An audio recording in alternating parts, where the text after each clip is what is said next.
All right, guys. So today I thought what we would do is a tribute to the very lovely Carrie Fisher, aka Princess Leia, on this 1 year anniversary of her unfortunate death. Um, I wanted to do a Empire Strikes Back commentary with my subscribers. So, guys, I want you to, if you can, if you got your copy of Empire Strikes Back, kind of sync it up with me here. We're going to do some commentary. We're going to do a lot of Princess Leia talk over this Empire Strikes Back commentary. We're also going to discuss a couple of things with the film. We may cover a little bit of The Last Jedi as well. Mark Hamill has come out with some comments.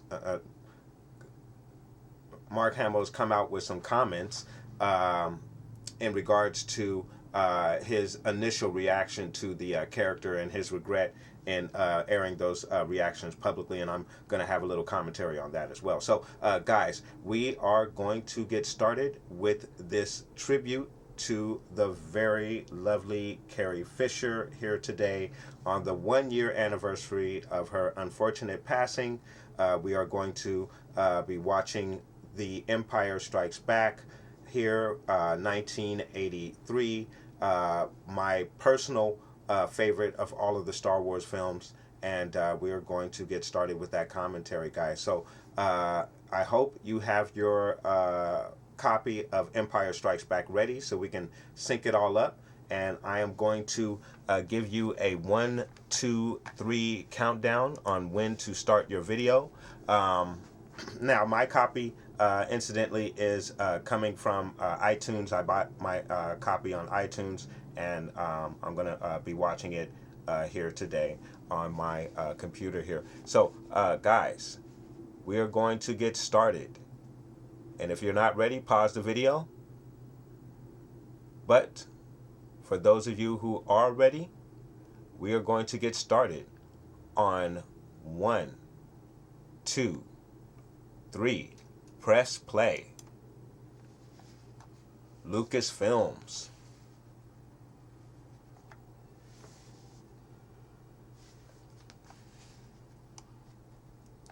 So, on this 1 year anniversary of the unfortunate passing of Princess Leia, Carrie Fisher, a very sad time for me personally. For those who aren't aware, in regards to my feelings in regards to Carrie Fisher and how far back I go with the character Princess Leia and Carrie Fisher. I first saw A New Hope at the age of 6 in 1977, I believe. I was about to turn 7 later on that September of that year. That was my first introduction to Carrie Fisher. I absolutely loved her in A New Hope.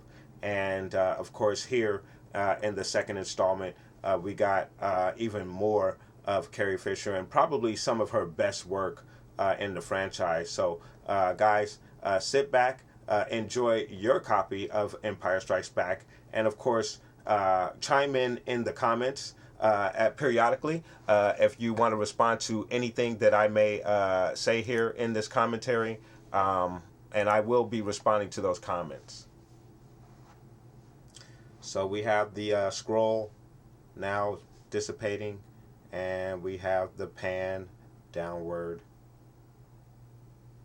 and we have our destroyer coming into view. Another very impressive opening for the second installment of this, the first trilogy.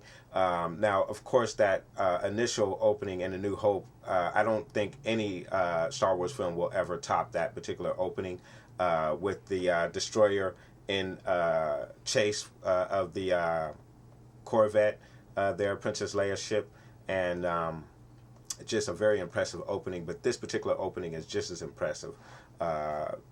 we have the probe droids being issued out throughout the planets in that region, searching for the rebel base. And of course, we are here on Hoth with the particular probe droid that landed on that planet. So, again, this is one of my favorite films. Excellent job with this film here. And I do understand there was some backlash with the Empire Strikes Back. It wasn't initially received all that well, but over time, it slowly became pretty much a fan favorite amongst the Star Wars fans, depending on who you poll, and in regards to that. But it is one of my favorites. I think it provides everything that Star Wars is: just enough humor, just enough action, just enough drama, with a huge reveal. I couldn't imagine. It's too bad we didn't have social media then like we do now, because it would have been really interesting to gauge the backlash that this film received initially. I would be very interested. I was at this time I was about 9 years old when Empire Strikes Back came out. And I don't recall any backlash on this film. I was a kid. My parents came to get me out of school early on the opening day when Empire Strikes Back came out. I'll never forget this day. And I'll never forget, I was, at the time, like I said, I was about 9 years old. And I was approximately about the same height as your average parking meter on the street. So as we were sitting in this very long line that wrapped around the theater, in those days, guys, for you younger guys, you had to actually wait in line to get inside of the theater, a long line. Nowadays, you just go inside, pick up your ticket, and watch the movie. Or at least that's how I do it. So we're waiting in this long line, and I'm walking backwards, and I'm excited, and I'm talking about what's going to happen in the movie and how excited I am, and then BAM! I hit my head on a parking meter, and like I said, I was about the approximate height of a parking meter, and but I tell you what, I didn't feel the sting, I didn't feel the pain. I was too excited to see this movie right here. So that is my experience with watching The Empire Strikes Back for the first time. Of course, once we got into the theater, I was just all staring at the screen for the length of the movie, and I took all of that home with me, and it was a very special time for me, and I'm sure a lot of you who were around at that time had a memorable experience as well watching this film. So guys, please, if you were around at that time, please put your experience to The Empire Strikes Back down below in the comments. I would be very interested to read those comments, and what I may do is do another video sharing those comments with the other subscribers and people who view the channel. I really want to engage with you guys, so please do put your first time experience, even if you weren't around in 1983 to see this, and maybe you saw it later on in the 90s when you came of age to understand a movie like this. What was your experience watching this particular movie, and is it your favorite movie out of the franchise, or is The Last Jedi your favorite movie out of the franchise? Now, of course, guys, I've let it be known clearly that The Last Jedi is not my favorite movie, but you know what? It is a Star Wars film. I'm going to see it again and again and again, and I'm sure over time The Last Jedi is going to get better and better as I see it, and the issues that I have with it, even with the issues with Luke Skywalker, I will probably get past all of that.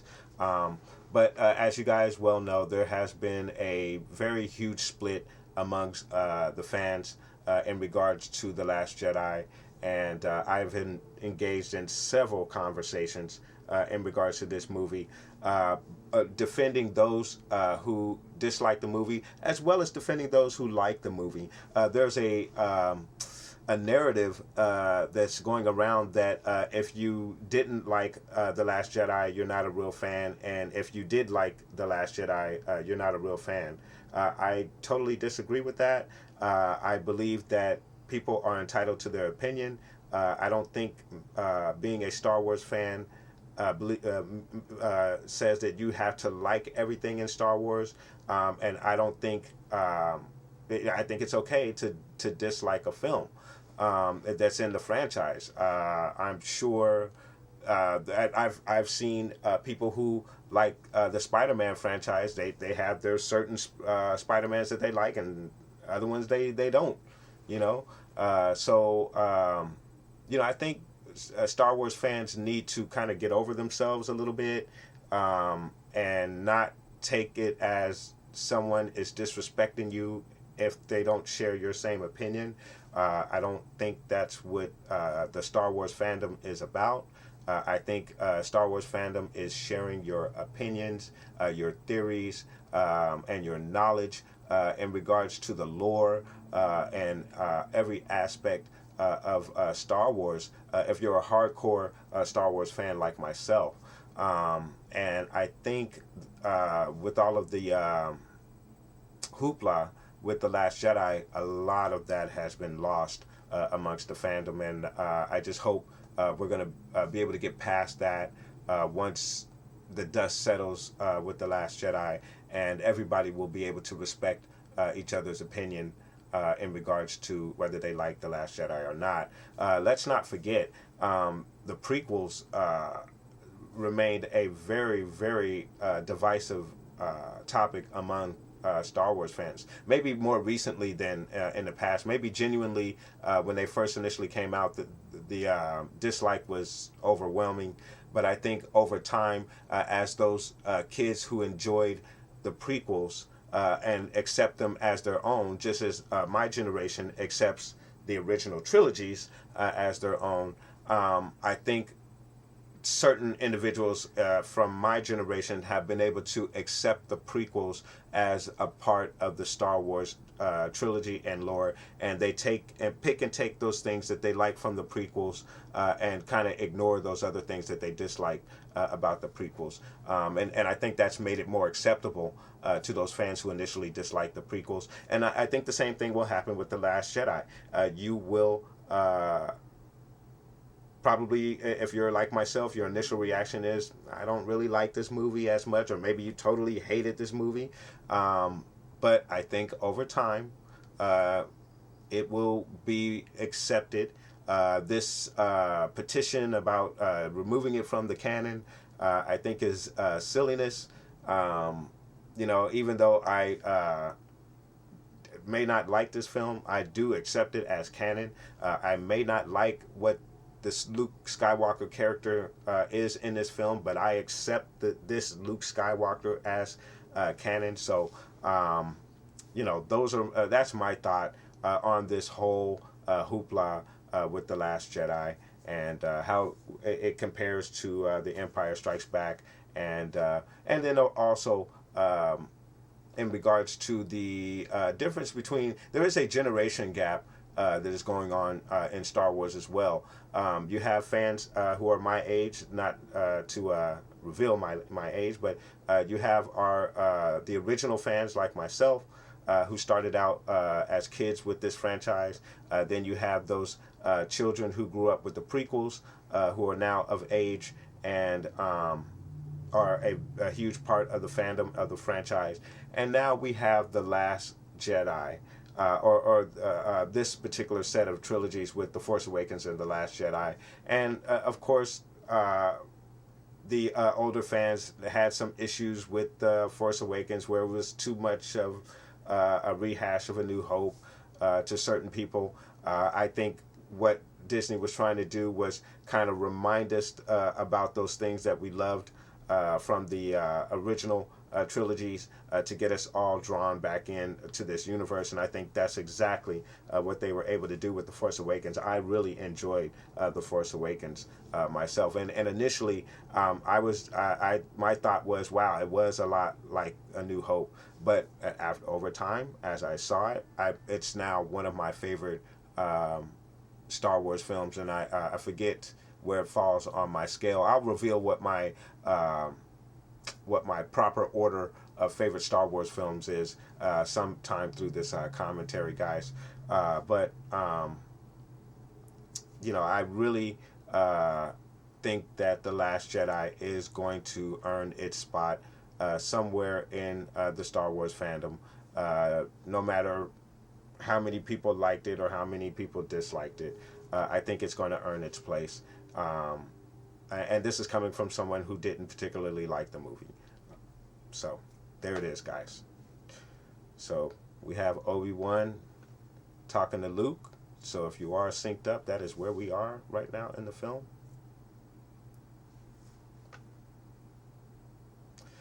Now, there has also been a lot of, I'm not going to say controversy, but I'm going to say talk in regards to the liberties that Rian Johnson took with the Force, especially in regards to the Force Ghosts. You have Yoda hitting Luke in the head with his cane, and then also doing the lightning with the tree. So now we have this ability as a Force Ghost where you can affect the physical world. And I think that was done intentionally. I think that was done so when they bring back Force Ghost Luke, that not only will they bring back the character, but they're also going to have this character affecting the physical world in some form or fashion, which is really, really cool. Now, one thing I did think about in regards to that, and this is just as a Star Wars nut, as a fan, there's certain things that you just can't help thinking about as you're going over some of the things that you saw in The Last Jedi compared to what you've seen in the past. So one of the things I thought about later on in this film, as all of you know, spoiler alert if you haven't seen Empire Strikes Back, and shame on you for waiting this long, but at one point Obi-Wan tells Luke that if you face Vader, I cannot interfere. I won't be able to help you. Which I've always had the impression that was a signal to the fans that as a Force Ghost, they were not able to affect the physical world. However, a lot of fans have pointed out that in this very movie, and we're gonna look at it eventually once Luke gets to Dagobah, but Obi-Wan actually does affect the physical world. He pushes the branches aside as he's coming through them, and he also sits down on a log. So he is actually affecting the physical world. So there's a couple of ways that you can look at what may seem like some liberties that Rian Johnson took with the Force. I've accused him of taking some liberties with the Force. I think he did still take some liberties with the Force, and I'm going to address that in a minute. But in regards to the part where Yoda is affecting the physical world, you can actually make an argument that we've seen that before. So that is a very good, and look at this, guys. This is a guy who didn't really like the movie, but in support of those who did like the movie, that here you go, guys, that we have seen Force Ghosts affect the physical world before in the franchise. So you can throw that at anybody who says that we've never seen that before. So that's that. What I wanted to discuss in regards to taking liberties with the Force, the controversial scene with Princess Leia, where she's floating out in space and all that. We've heard every argument and every explanation and every reason on how it wasn't possible and how it could be possible. In my spoiler review, I had a theory had hit me when I was talking about the subject. My girl, Princess Leia, she looks so beautiful on the screen, guys. We're in the medical bay there with Luke, where she kisses her brother in this particular scene. But getting back to what I was talking about and taking the liberties with the Force, I one of the things I thought, and I've heard other fans say this as well, and you guys heard me say this in my spoiler review, when Princess Leia uh, initially was sucked out of the ship, I said to myself, oh my goodness, this is how they're going to take her out. And I was okay with that. I was okay that she would have gone out that way, because it would have been so dramatic, and it would have been so there's the infamous kiss there, guys. Just if you're not synced up, that's where we're at. But I think it would have been a very emotional death and a driving force for the resistance going forward. So I thought it was very, very tasteful. Now, and as you guys recall, there was like a long pause. I think they cut away for a moment, so you really didn't know what happened with Leia for a little bit, and then you see her in space. And I think my initial thought was, oh my God, she's dead. She's dead in space, and it was dramatic. It was dramatic and heart wrenching, and like, whoa. And then she started moving and all that, and I was like, whoa, I know they're not going to do this. Now, with that said, and I said all this in my spoiler review, I can appreciate the fact that they were attempting to show us that Leia's power with the Force. I can appreciate that. I almost bought it with her pulling herself back into the ship there. I wanted to buy it a lot, because that is a strong ability in the Force to have. But the execution of it just unfortunately didn't really sit right with me. But as I mentioned earlier, I did come up with a theory of how she could have actually survived it, and someone else actually came up with this same theory. I want to give them credit. Gosh, I forget, but I said this in my spoiler review. At the moment just before the two TIE fighters hit her ship, there's this brief moment where she's like focusing, like she's in deep thought, and perhaps, and maybe we'll find this out in the visual guide, that at that moment she sensed what was going to happen, and she immediately put that Force bubble over her to protect herself before the ship even got hit. So once the ship gets hit, she gets sucked out. She's protected from the vacuum and everything, the shrapnel and everything, the explosion. She's protected from all that, and she's floating out into space, and she uses the Force to pull herself back into the ship. Now, I can actually buy that. I can actually buy that, and I can actually accept that.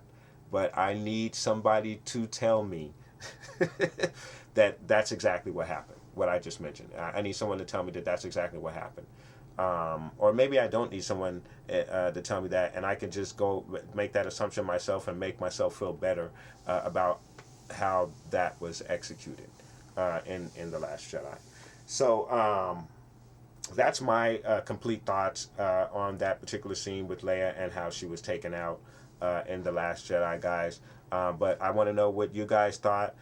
Do you think that in that brief moment before the ship was hit, she put the Force bubble over herself, and that's how she was able to survive the cold and vacuum of space? Or is it still a scene that just really does not sit with you as well? And see, as you guys can see, the healing process for The Last Jedi for myself has already begun, because I'm starting to look back at certain scenes and say, okay, maybe if I look at it in this manner, it's not as bad as I thought. But even still, I still have issues with the story. I do have some issues with the pacing, but that's only because of Canto Bight. I think if Canto Bight was not included in there, I think it would have been a much better film. But that's debatable. But in saying that, guys, and I don't know, I might have mentioned this in my spoiler review as well. I do believe that Canto Bight is going to come back into play later on. It doesn't mean much now, in the whole, because, and this is another thing we also have to understand as Star Wars fans, guys. This trilogy is not over. Um, we have to see what JJ is going to be able to do to connect any dots from The Force Awakens uh, to The Last Jedi to Episode 9, whatever that is going to be, the title of that movie is going to be. But we do have to keep in mind that this trilogy is not over, and some of the questions that we may have may be answered at the end, as opposed to in the Empire Strikes Back, them giving us a huge answer to a question that we didn't even know that we were asking. And that's the beauty of Empire Strikes Back, man, is that you didn't, you may have had questions, but this movie gave you a question that you didn't even know that you were asking. You know what I'm saying? Where The Last Jedi, you were looking for certain questions to be answered, and it really didn't answer any, in my opinion, didn't answer any questions. But again, and you've heard the argument that people who came into this particular film, The Last Jedi, with expectations were disappointed because their expectations weren't met. Me personally, I did go in with certain ideas of how things may go. I don't think I think that The Force Awakens set us all up for that a little bit, and I'm going to also talk about that as well when it comes to the directors in this franchise, and how I do not believe that Disney had, at the very least, some type of framework in mind in regards to where all of this was going to lead to. I think they were just handing it off from director to director, leaving it up to the director to basically connect everything up. And I believe that Rian Johnson, in the pursuit of trying to make a very different film that was not predictable, neglected one of the things that fans love to do, is to have these questions revealed, to have these reveals like we had in The Empire Strikes Back. I'm not saying that but they had to reveal that Rey was a Skywalker, or she was a Kenobi or a Palpatine or anything like that. But for her parents to just be a nobody and be like, oh, okay, well, what does that mean? We've been waiting.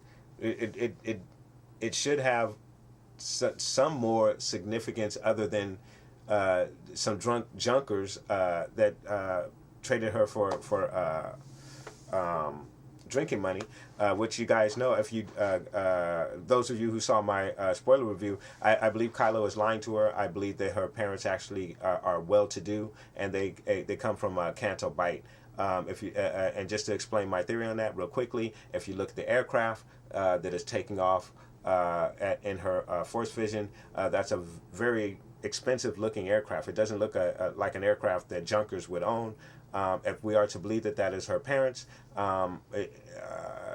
we would have to assume that her parents have some kind of money, and perhaps Rey is a part of those children who are enslaved on Canto Bight, and for some reason she was taken to Jakku for her protection, for whatever that reason is. So there are certain things that JJ can do to bring some significance to those reveals that some of us didn't get. So we have to remember this trilogy is not over, guys, and some of the questions that we are searching for still may get answered later on.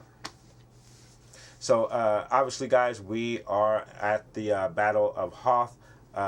Luke is in his speeder. One of my favorite parts of the scene of this movie, favorite scenes of the movie, excuse me, guys.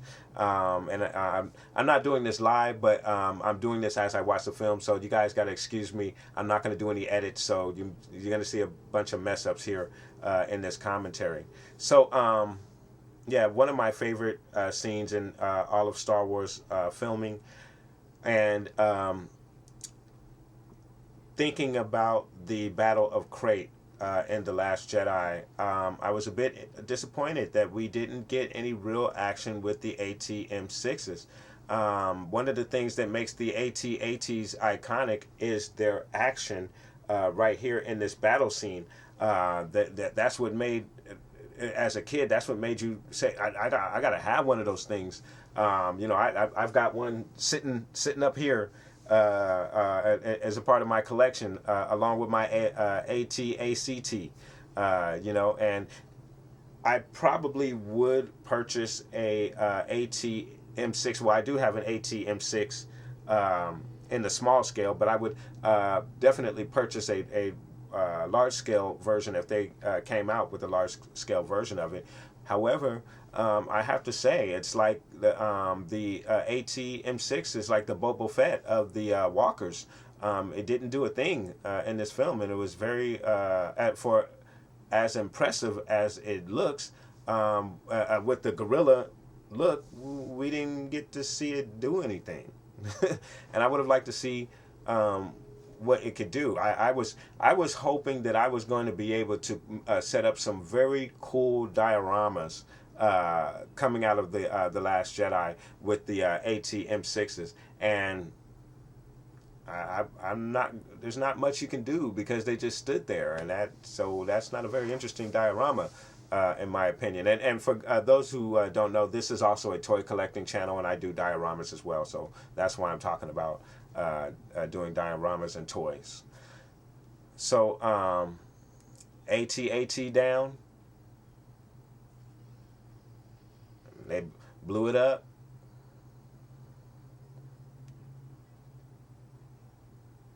Wedge.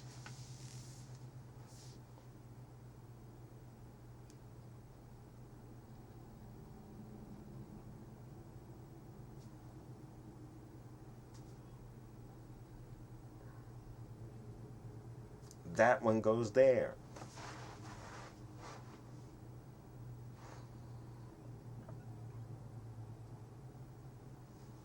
Take good care of yourself.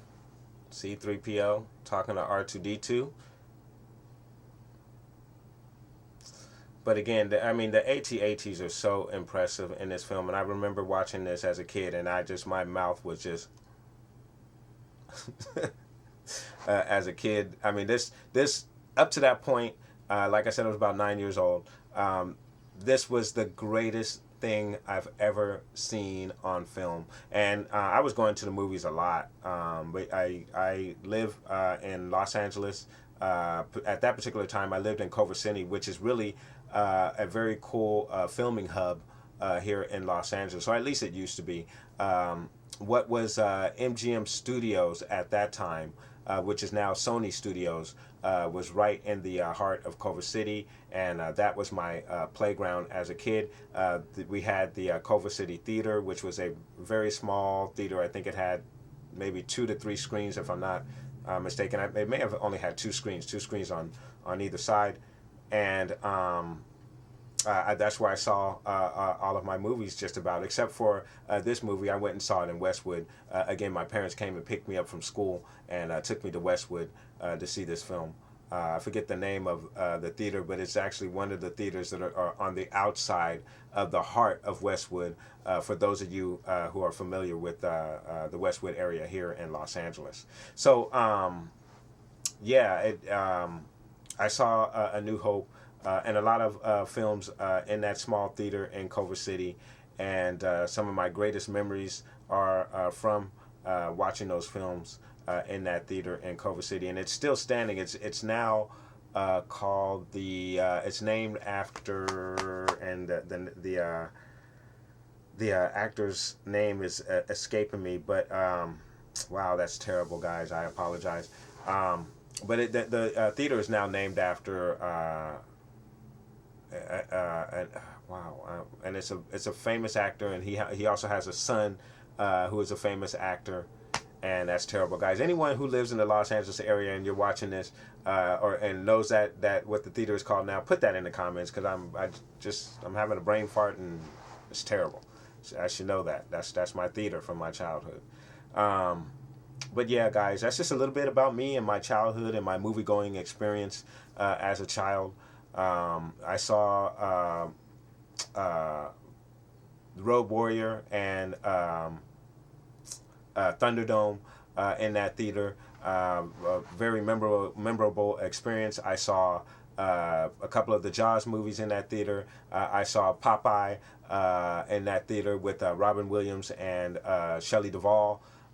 Which was one of my fondest memories. I saw Time Bandits in that theater as a kid, and like I said, that theater holds a lot of nostalgic and memories for me for a lot of great films that I saw in that small theater in Culver City, which is probably now a landmark of some type, which is I love that. That means it'll never get torn down. Which is perfect, guys. So that's just, again, a little bit about me and my childhood movie-going experience since we are sitting here watching The Empire Strikes Back from 1983. So, again, awesome battle on Hoth. One of the things that makes this film a fan favorite, I believe, because it provides you with everything. Drama, action, the story is absolutely perfect. And then even though, because I had mentioned in my spoiler review how in The Last Jedi it jumps around from Canto Bight to the Resistance to Luke and Rey, and it was like a fast paced jumping around that was a little bit unsettling. And someone had mentioned, well, The Empire Strikes Back jumps around as well. Yes, it does. It does jump around, but it starts off as one cohesive story where everybody's together, and then everybody splits off. And then once it splits off, you get a good amount of time on Dagobah with Luke, and then you get a good amount of time with, and then every time that you bounce back between the various characters and what they're doing, you're getting some really good stuff. Each time that you bounce back, Luke is training on Dagobah, talking to Yoda, the Falcon and Leia and Han, as we're going to see in a moment, are off and running from the Empire, and all kinds of things are going off, all kinds of madness is going on, and then you bounce back to Dagobah, and Luke and we're learning more about the lore and the Force and all that. So you're getting good stuff, good content, and then you bounce back to Bespin and Cloud City, and you're getting this beautiful setting, just like Canto Bight, this beautiful setting. But there's a purpose to this setting on Cloud City, because our heroes are on the run, thinking that they're safe from the Empire, and lo and behold, they're not safe. And unlike the character DJ, Lando steps in and plays a significant part in not only the betrayal of his friend Han. I'm not gonna say former friend, but his friend Han and Leia, but the character is somewhat redeemed by the end of the movie, and his reasoning for his betrayal isn't for money or profit. He was actually protecting his city. He was protecting Cloud City and the citizens of Cloud City. He thought he was doing something that was going to protect them, and he didn't, and he wasn't aware of what the Empire's plans were for Han and Leia, and he didn't know who Luke was. Why would he care if they were coming to get some guy, Luke? So Lando's character made sense in Empire Strikes Back, where DJ's character, he filled a role, but we got so little of it. It's like, okay, well, that was cool, but again, perhaps he'll come back in the third installment and he's going to play a more significant role in the film. But you can clearly see, and it's not probably not fair to compare The Last Jedi to Empire Strikes Back, but I can't help but to compare the two films because they're the middle pillars of each trilogy, and that's the one those are the most critical ones, because that's the one that is going to guarantee that your fan base is going to come back for the third installment. And Empire Strikes Back did that job. And I'm not saying that fans are not going to come back for the third installment of The Last Jedi. As a matter of fact, I think the curiosity with the episode 9 is going to be, at least in my particular case, is how is J.J. Abrams going to fix the problems that The Last Jedi created? How's he going to fix certain plot holes that have been created in that film? So each trilogy will seem like a cohesive piece, and not one director's interpretation and another director's interpretation, and then we get that first director's interpretation for the last installment of the film. I think it would make it not a cohesive piece like the original trilogies are. It's a nice cohesive 3-part series that fits like Lego. So there it is, guys. All right, so we are heading into the asteroid field scene.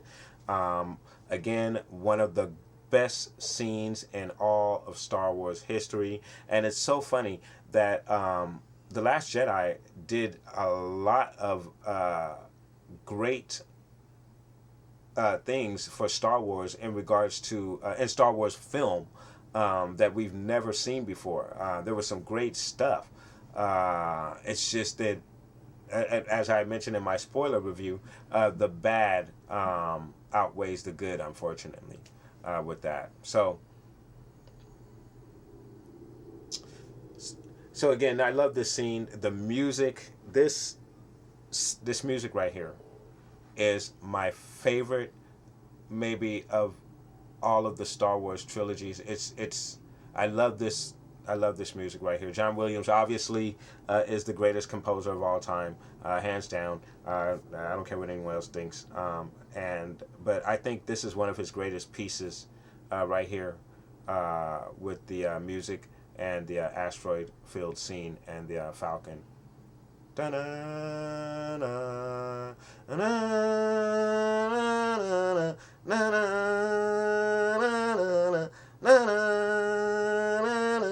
It's just absolutely awesome, man.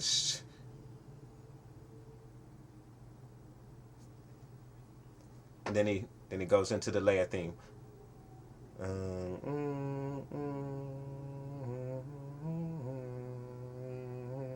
Awesome. And by the way, I like the music for The Last Jedi. I thought, obviously, it was John Williams. I didn't have a problem with any of the music at all. And I haven't seen too many complaints about the music. Why would there be? It's John Williams. So now we are heading to Dagobah with Luke. So, again, this is what I was talking about earlier.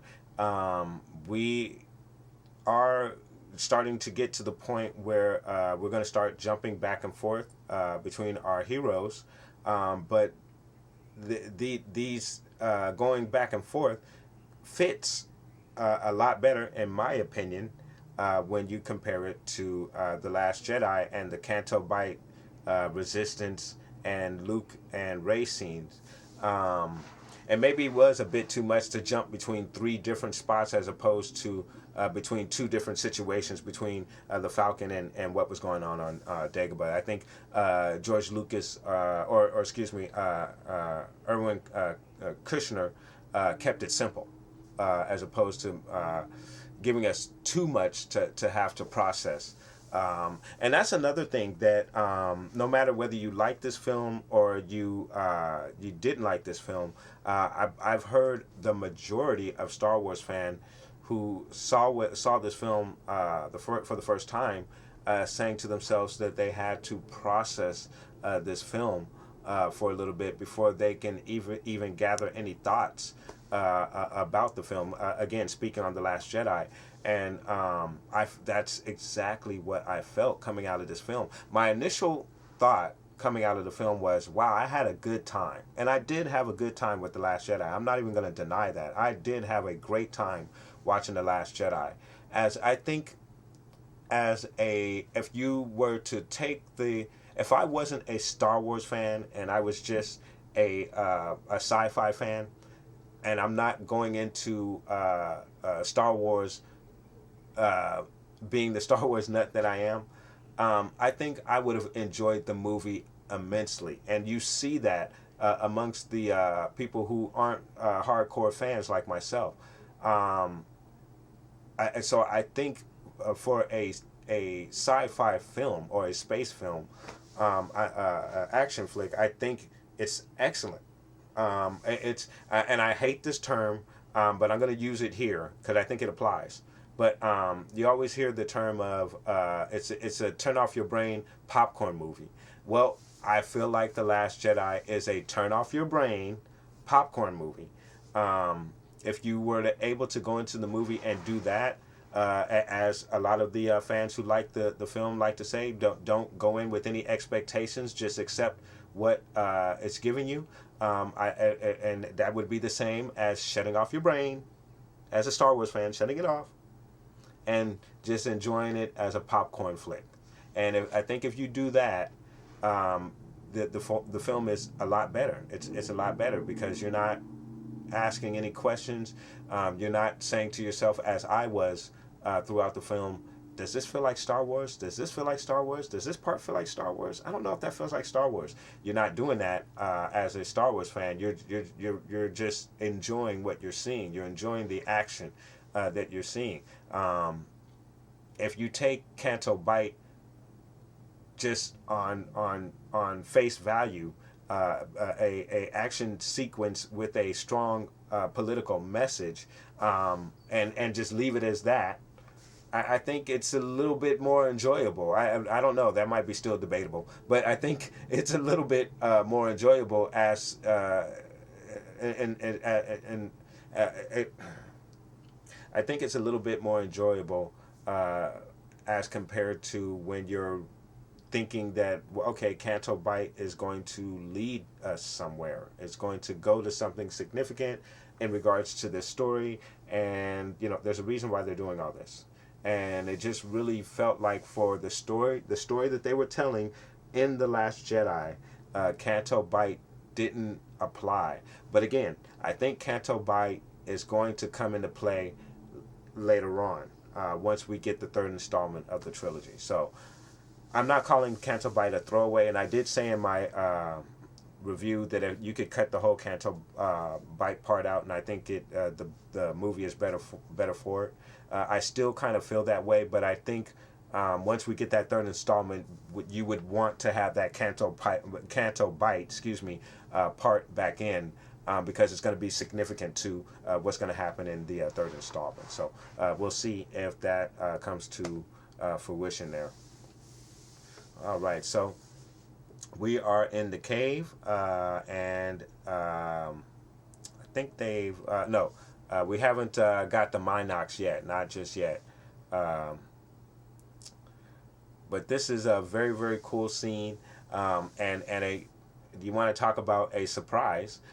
This was a surprise because you think that they're legitimately in this cave.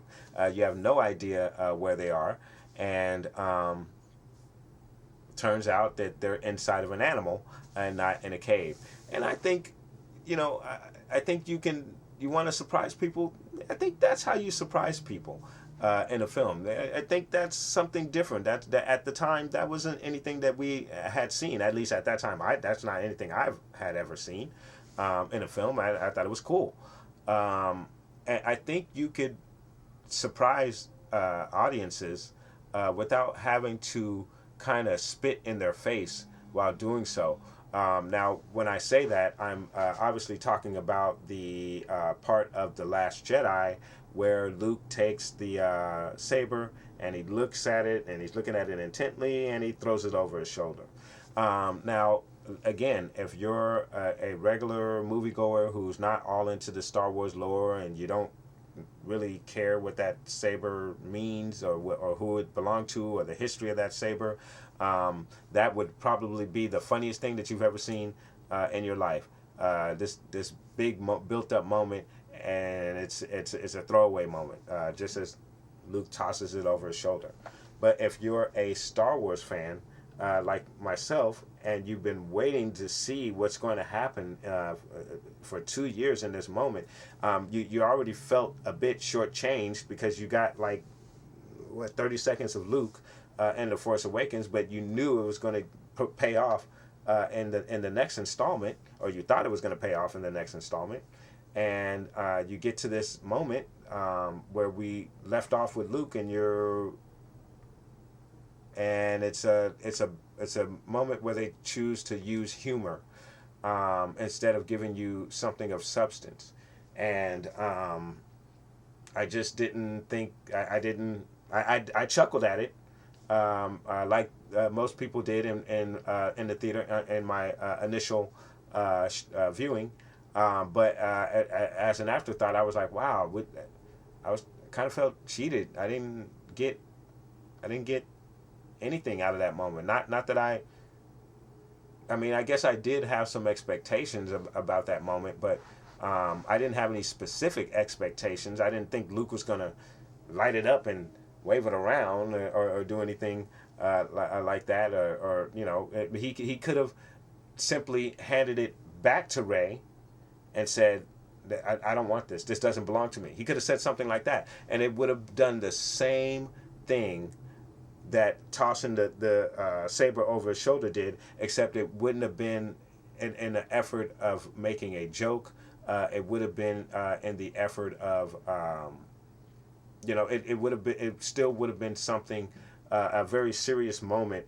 But still, the idea is that Luke does not want this. He's not looking to train anybody. He's rejecting Rey. It still would have shown that he was rejecting Rey and still been respectful to the fans who were looking forward to that moment. And it's just unfortunate that Rian Johnson chose to make a joke at that moment, whether it was intentionally to spit at the fans, or if it was just a moment that he felt needed a light touch to it. It would have been a surprise and a shock to fans. Yeah, it was a surprise and it was a shock to a lot of us fans, but it wasn't a good surprise and shock. It just wasn't, in my view, and that's just my feelings on it. I know a lot of people loved it and thought it was great. I don't like it, unfortunately, and I don't know. I think I'm always going to cringe on that part, no matter how many times I see it. Because I think it just could have been done better. Just like I think in the case of Leia, I can accept my explanation on her doing the force bubble thing, but I think they could have, if they wanted to demonstrate her great power, they could have done something a little bit better that where I wouldn't have to make up some excuse in my mind on how she did what she did. I don't think the film should leave it up to me to come up with an explanation on something that I saw that's kind of hard to explain. So that's just my feeling on it, guys. But I want to know what your feelings are on what I was just speaking about in regards to the saber and that moment where Luke tosses the saber over his shoulder. Did you enjoy that?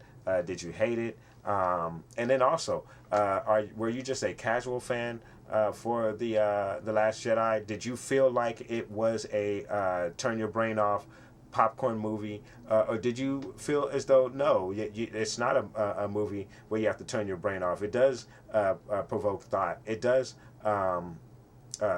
make you ask questions about what's going on. I mean, I'm not going to sit here and say that The Last Jedi did not make you ask questions. I still want to know why Rey is as powerful as she is, and why things come to her so easily with little to no training. I still need to find that out. I would like to know how is it that Kylo and Rey are still connecting through the Force now that Snoke is gone. My theory to that is that because they've connected before, it's now kind of like a permanent connection that they'll always have. Something similar to what we had revealed to us in the Clone Wars, where master and apprentice always has a certain bond. And it's able, it allows them to connect, just as Vader did with Ahsoka, Vader slash Anakin did with Ahsoka, and then again we saw that in the lost episodes of the Clone Wars, where Dooku was able to connect with Yoda, and Palpatine was the instigator of that. So we've seen Force connecting before in the universe. If you want to get back to Rian Johnson and his use of the Force in the Force Awakens again, he did pose some new aspects to the Force that we haven't seen, but a lot of the aspects of the Force that he did use, we have seen in certain instances throughout the franchise, if you really think about it. So here we have the Emperor. We have Vader talking to the Emperor. Now, one of the arguments in regards to Snoke as compared to the Emperor, we've heard people say that, well, in the original trilogies, we didn't know anything about the Emperor. We just knew that he was some shady guy that Vader was underneath. And we didn't know much about him. And that is very much true. However, I think the thing with the Emperor is that he was this mysterious character who was behind the shadows, and he was revealed to us in the Empire Strikes Back, and but they didn't kill him off. There was this mystery to him, and made him intriguing, and people were interested to know more about him. And in the Return of the Jedi, we got a little bit more about him, but we didn't know how he came to power, and how did he get to where he was, and where did he come from? Why is he so powerful? How does he have Force lightning? We didn't get any of that, but he served a purpose, still in that original trilogy. So obviously later on we got our backstory of the Emperor in the prequels, which to me is one of the reasons why I really enjoy the prequels. I am a prequelist, as Ken Knapsack of Collider Video always says. He calls himself a prequelist. I am also a prequelist as well. I enjoy the prequels because it is the story of not only the story of Vader or Anakin, and how he became to be Vader, but it is also the story of Palpatine and how he became the Emperor. And that is one of the reasons why I really enjoy the prequels. And to be so honest with you guys, I actually watched the prequels more than I watched the original trilogies throughout the year. I watched Star Wars movies throughout the year, I'm not going to say consistently, but a fair amount of the time. But I tend to watch the prequels a bit more than I do the original trilogies, because I understand that people have problems with the political stuff and maybe the pacing and the CGI or whatever.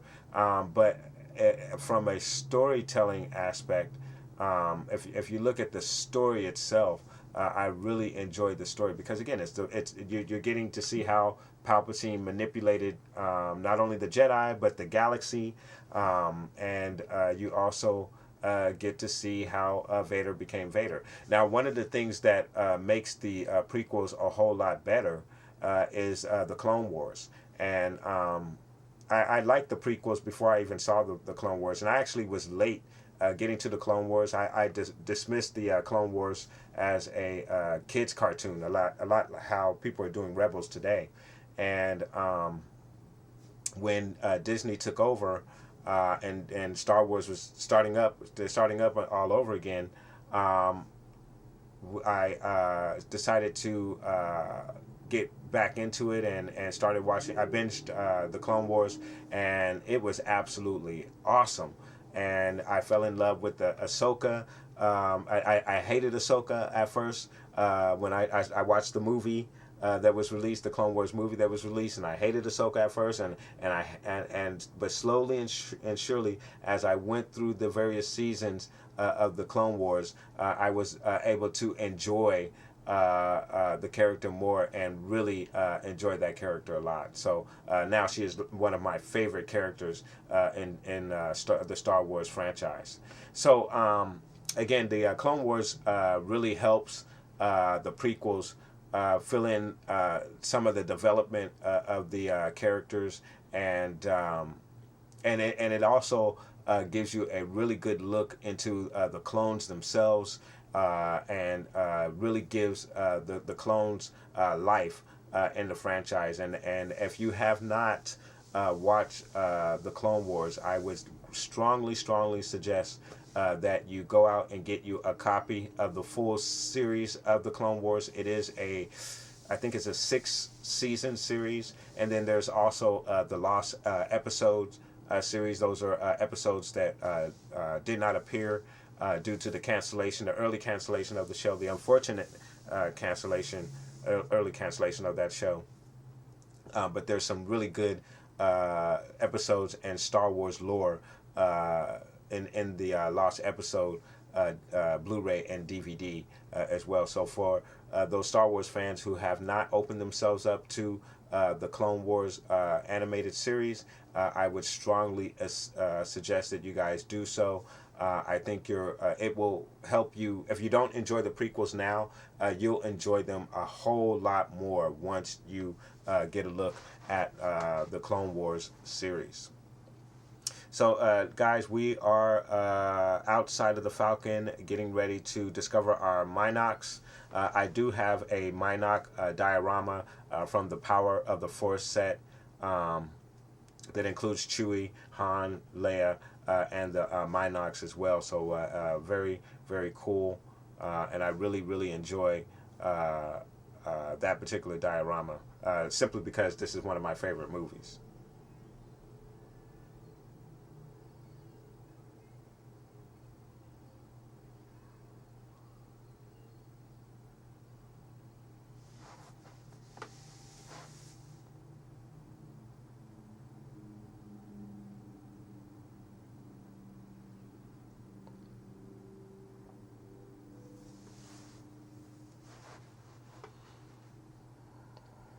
And now we are finding out that,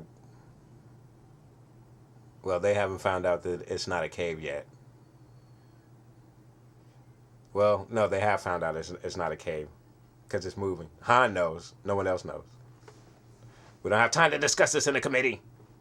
I'm not a committee. My girl Leia. Lovely Leia.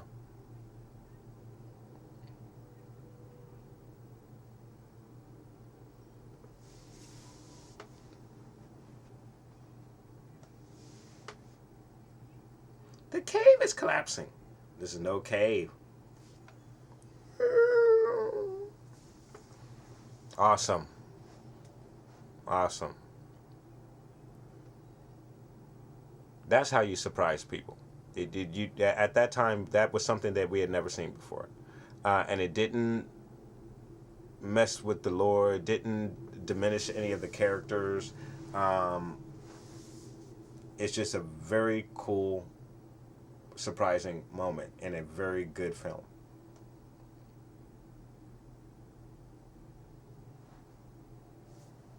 Flows through him.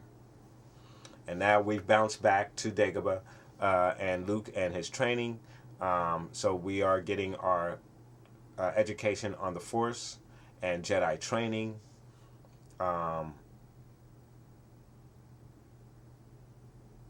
So there is purpose to Luke's side mission that's apart from the mission that Leia, Han, and the rest of the crew are on.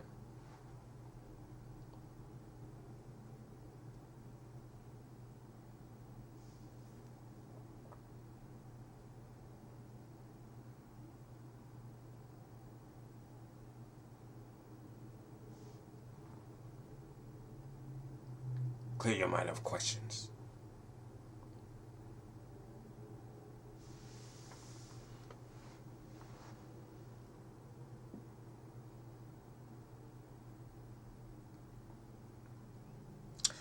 Now we're about to come to one of my favorite scenes, and it does relate to The Last Jedi.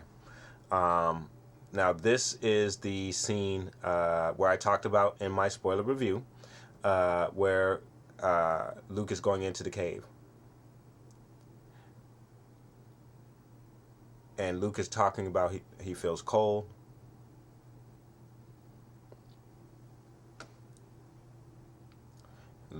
Yoda is telling him about the cave, and it's an area of evil. Luke asks what's in there. Yoda says only what you take with you. Luke grabs his weapons. Yoda says, your weapons, you will not need them. Now, at this point, Luke has now introduced conflict into the situation. He's bringing his weapons into this cave of evil. And that's why Yoda warned him not to bring his weapons into the cave. But Luke didn't trust that. He didn't trust it. So he went into the cave with his weapons, which introduced the conflict. And is why he saw the Force vision that he saw inside of the cave. And in my spoiler review, I talked about the lesson that Luke would learn in this cave. That if he was to face Vader and strike Vader down, as we will see here in this moment, once he has his confrontation with Vader, which again is a very... Now, if you compare this particular scene to the scene where Rey goes down into the water, she goes into, and she gets the mirror thing, and she's snapping her fingers and all that. And she sees the two people walking, and they come together, and she just sees a reflection of herself. It's just... I think this confrontation here, this test for Luke, tells you so much more, gives you so much more than what we got in the mirror cave with Rey. It's just night and day. So now we have Luke facing Vader in the cave. The conflict has been introduced, and the fighting ensues.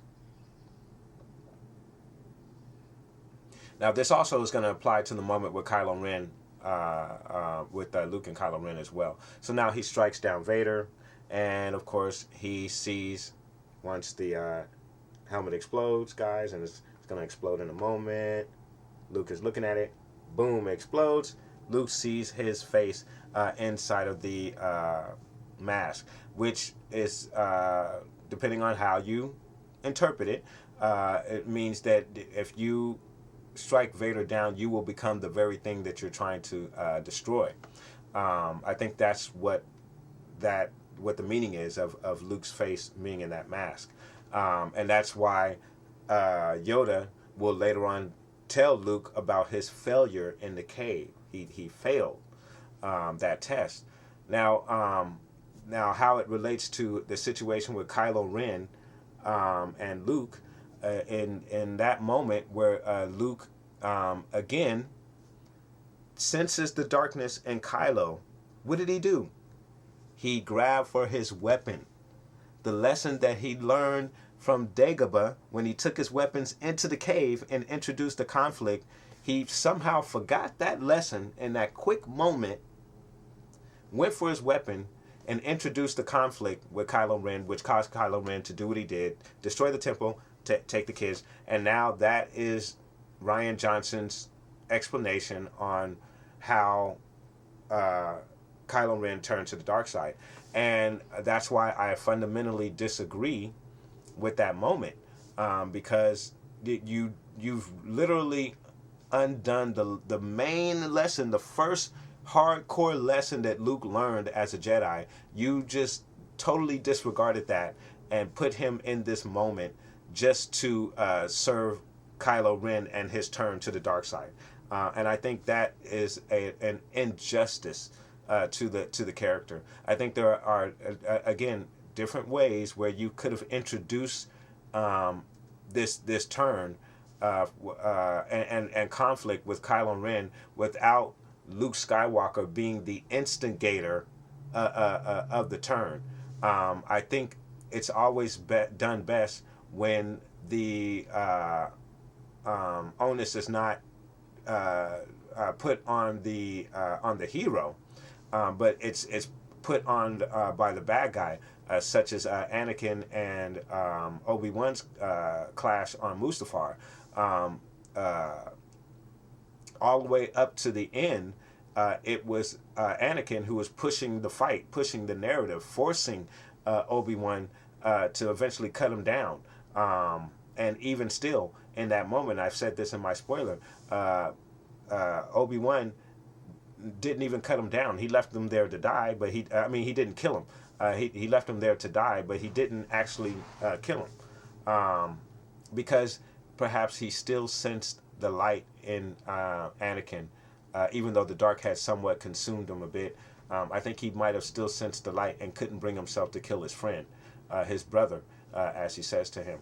And I think that is a much better way of having the character turn, as much as Anakin turned at that point, because that's the point where Anakin truly dies and Darth Vader is born. This is even depicted in one of the comics, the Vader comics. I'm not sure if it's if the comic is canon, but it is depicted that Anakin died in the lava on Mustafar, and Vader rose from the lava of Mustafar. I think it's a beautiful interpretation of Anakin's turn, where here with Kylo Ren,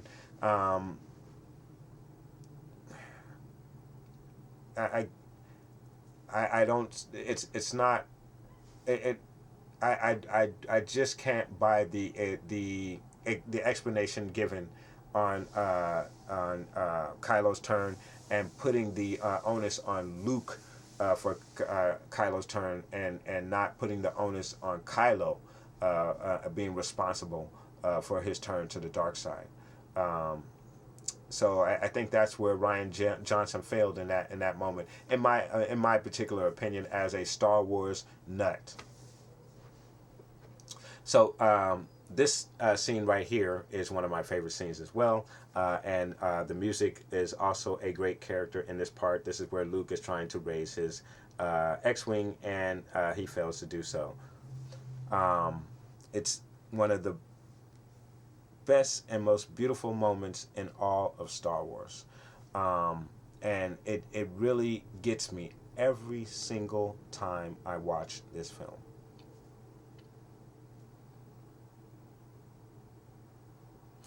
Judge me by my size, do you?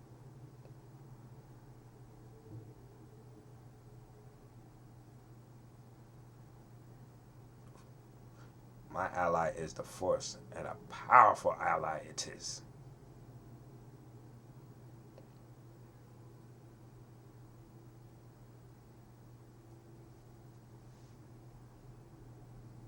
Not this crude matter.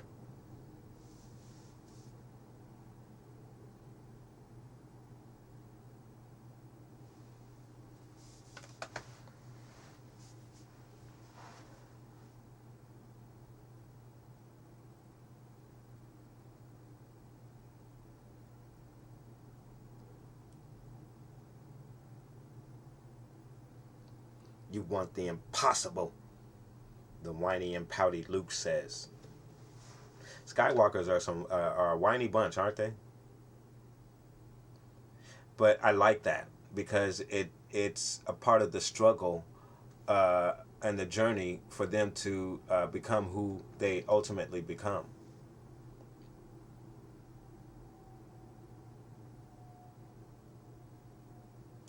And this moment with Yoda, which is still my favorite moment with Yoda of all time. The moment with Yoda in The Last Jedi is really, really cool, It may be in. I would probably put it in my top 5 moments with Yoda in this franchise. That's one of the things I thought Ryan Johnson did really, really well. Is that moment with Yoda. Um, but this is my all-time favorite moment with Yoda because we get to see the power of Yoda and the music, as I had mentioned before.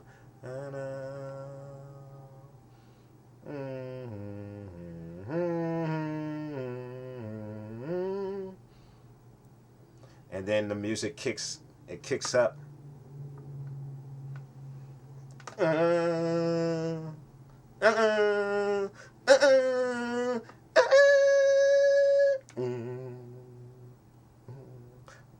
That is so beautiful, and I'm telling you, it gets me right here every time I watch this part of this movie. Every time. Whew. I love that scene.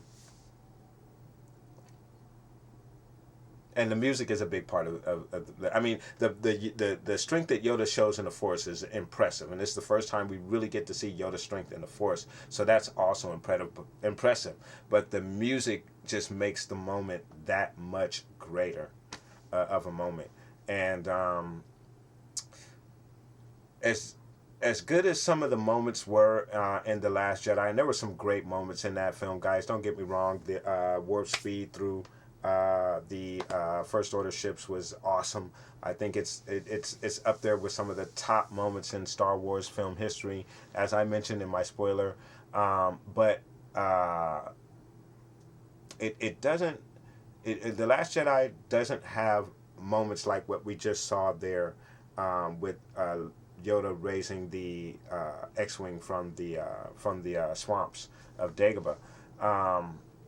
It just doesn't have moments that carry that much weight to it, in my opinion, and that's just my opinion.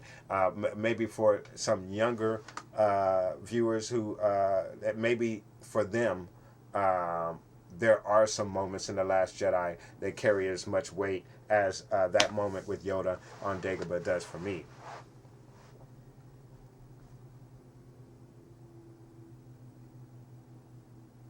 Captain Solo, this time you have gone too far.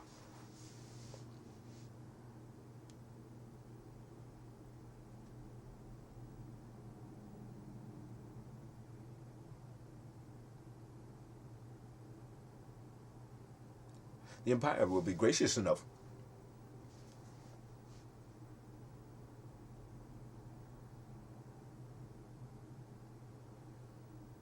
And the other thing I wanted to, getting back to Leia, because again, guys, we are here with a tribute to Carrie Fisher, aka Princess Leia, watching The Empire Strikes Back. And one of the things I wanted to mention about Leia in this film, and how she was in this movie.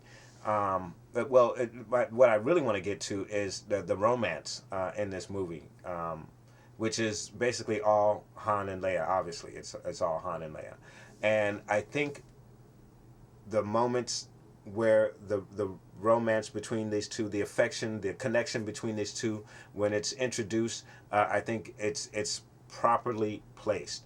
The moment where they're working on the Falcon in the cave with the Minox. Not the cave, but the animal with the Minox. And they have the moment where they almost kiss, but they don't quite kiss. I think that's a perfectly placed moment for the romance here. In this moment right here, where they're floating away with the garbage and they're taking off to Bespin, Cloud City, and then unfortunately Boba Fett is in tow. But that moment where she kisses him on the cheek and tells him, "This is one of your great moments." Again, perfectly placed moment for the romance in this film, and we're going to see in other parts of the film that connection and romance between Leia and Han is going to hit some very key areas and proper placings in the film, where in The Last Jedi, I felt as though the connection and attraction between Finn and Rose was forced in several moments. No more than the moment where they're on Crate. Rose has just saved him from trying to take the cannon out, and she talks about how saving the ones you love is more important than destroying the ones that you hate. I guess is the message right there. But I think if Finn was to take the cannon out, he would have been saving the ones that he loved. So I think that's kind of a mixed message there, but that's just a little nitpick on the movie. But my major gripe would be that particular moment where they decide to have them kiss in the middle of all of this chaos that's going on. Just seems like a ill-timed place for that particular romantic moment between two characters, and just seemed really, really forced. So, again, I really hate to compare The Last Jedi to Empire Strikes Back, but when you look at a lot of the certain moments that The Last Jedi tried to duplicate, it really missed on some of those moments, and where The Empire Strikes Back just nailed it. So here we have our team on their way to Bespin. We're about to get introduced to the Lando character for the first time. Now, as a African American in the early 80s, 1983, it was absolutely awesome to see a reflection of yourself in the Star Wars universe. This is my first introduction to a person of color in the Star Wars universe. Now, I had not even thought about there was not anyone of color in the Star Wars universe up until this point. It didn't even hit me with A New Hope.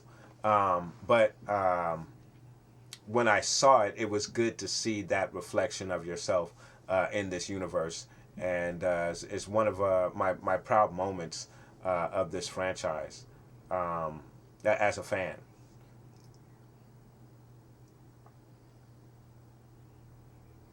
Funny how Bespin looks a lot like Coruscant, with the additional footage that was added on the film.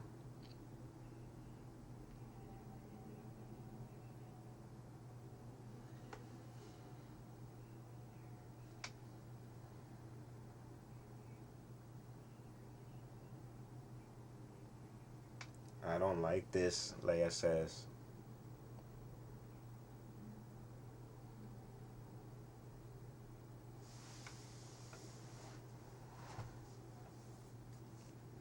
See, my friend. And I can't wait for the Solo movie. I am a little bit interested. They released a little bit of information on what the movie's about. It's going to be kind of like a gangster story, which I really like that. I think that's going to be really, really cool. So my interest is piqued a bit with the Solo movie. I'm still a bit concerned about, and I want to get the actor's name right. I think it's Allen Wright. Is the last name of the actor who will be playing young Han Solo. I'm hoping that he can pull it off. If he's able to pull it off, I really think the film might actually be pretty good and successful. I do trust Ron Howard. I think he does good film work, and I think he understands what Star Wars means to fans. And I don't think he's going to take liberties such as Ryan did, but hopefully he will find some kind of middle ground where we're not getting a rehash of another story in Star Wars that we've seen, but we are getting a brand new story with some of the characters that we know and love. So that's really, really cool and interesting. And one other thought that I had is, guys, if you look at the overall narrative of this current trilogy, specifically The Last Jedi, you get this narrative of bury the past, kill it if you must, which is one of the lines that was frequently thrown in the trailers of The Last Jedi. And then obviously the line where Luke Skywalker says, "This is not going to go the way that you think." I've also heard that the part where Luke tosses his saber over his shoulder, that is symbolism as speaking to the fans that you have to let go of the past. And Rian Johnson has even been quoted as saying that in order for the franchise to move forward, we're going to have to let go of the things that we're used to in Star Wars and introduce those new aspects and new things into the lore of Star Wars. And I do agree with that to a certain extent. But you also have to. I saw a review from a YouTuber, and I do apologize, guys, because I didn't get the name of this YouTuber, and I really want to give these guys credit. But he had mentioned that he was talking about brands. He was talking about Star Wars. But he was talking about brands specifically, and how he mentioned how Coke they came out with I think it was Coke Zero. And did away with the old Coke, and it was a disaster, and they had to end up going back to back to the old Coke. And his specific point is that your customer base or your fan base usually comes back because there's a service or something about the brand that they're used to. That they enjoy, and that's the reason why they keep coming back. So I think Disney has to be really careful when they tell us that they're to bury the past and kill it if we must, because it's a lot of the things in the past that keeps a lot of us coming back to this franchise. And I also think that they send a mixed message when you're getting this message of again, bury the past, kill it if you must, but at the same time they're turning around saying, but we're going to give you a Solo movie, and we're going to give you a Obi-Wan Kenobi movie, and we're going to give you a Boba Fett movie. All the characters you know and love are going to get their own little movie, so you don't have to bury the past. But yet, bury the past, kill it if you must. I think they send a mixed message out to the fan base, like what are we burying the past, or are we going to rehash the past, or are we going to what are we doing here? So I think Disney needs to be very careful in regards to the mixed messages that they're sending out to the fan base, because you are talking to a wide range of individuals when you talk about the Star Wars fan base. Again, as I mentioned earlier in this commentary, you have older fans such as myself. Then you have the younger generation who grew up with the prequels, who are now adults and voice their opinion. And then, of course, you have the new generation of fans. I would say somewhere in the area of between 6 and maybe 14, 15 years old, who really enjoy the new trilogies. And once they come of age, that's going to be what they've enjoyed and what they love, and the reason why they're going to come back to the franchise is because of what they're getting here out of this current trilogy. And I understand that. I don't have a problem with that. I'm hoping that Star Wars will keep going on long after I'm gone, because I absolutely love this franchise. But I also believe that you have to respect the past and learn from your past, so you're not doomed to repeat the mistakes of the past, and also learn from your success of the past as well. So, just like with anything in life, I think there's always some middle ground that you should try to achieve with any endeavor that you try to engage upon. Because I've heard the argument of you guys complain about The Force Awakens being too similar and being the same thing, and now you guys are complaining that the Last Jedi is nothing like what you're used to. Well, it's not that people wanted to go from the one extreme to the other extreme. That's not what the fans were asking for. We were asking for a very nice middle ground where you still keep it within the Star Wars framework, but you give us something a little different, and just like what The Empire Strikes Back did for us. It gave us different aspects to this world, but it didn't take us outside of the Star Wars world. Now, granted, the Empire Strikes Back was only the second installment of the trilogy, and at this point, the world building was on a smaller scale. It was just getting started. But the movies had already established a consistency from A New Hope to Empire Strikes Back that fans became familiar with, and that's why they came right back for Return of the Jedi. And that's why the original trilogies are beloved. And I think you shouldn't lose that aspect of the franchise while you're trying to move forward and introduce new things in the franchise. I think there's a middle ground that you should try to achieve, and I don't think Rian Johnson did that. I think he went out of his way to make a different and unpredictable film and kind of lost some of those aspects of this franchise. So here we are. Vader has welcomed his guests for dinner, and now they've learned they've been betrayed by Lando, which again, if it's not fair to compare The Last Jedi to Empire Strikes Back, but if you want to look at the DJ character, the introduction of the DJ character and the introduction of Lando character, the Lando character was introduced much better in a much better fashion than DJ. And I thought DJ was cool. I wanted more DJ. We just didn't get enough of DJ. And I don't think that... there were some people who were like, well, I wish DJ would have helped him out. I thought that was him in the AT-AT that was helping him out. I don't think DJ had to be redeemed and help them out. I like the fact that he took the money and there was a little comment that he says to Finn where I think he says don't join, and I believe that's what DJ stands for, is don't join.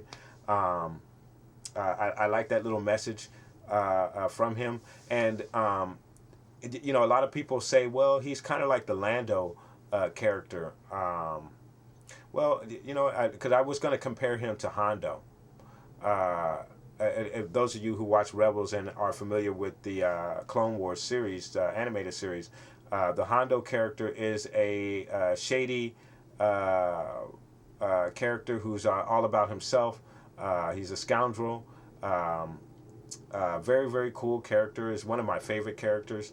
On the Rebel show, they've kind of made him more comic relief than what he was in the Clone Wars. But he's still a very enjoyable character. But his main theme is that he's all about himself. Now, from time to time, he will help the rebels out.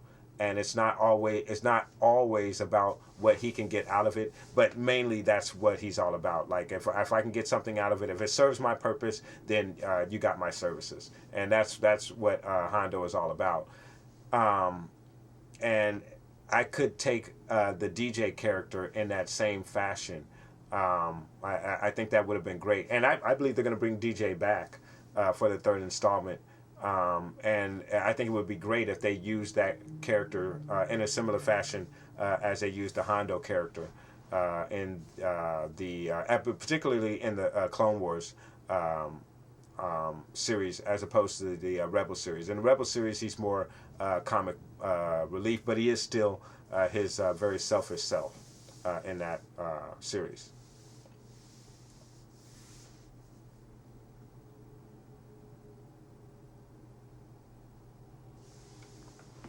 Something's not right, because now I can't see.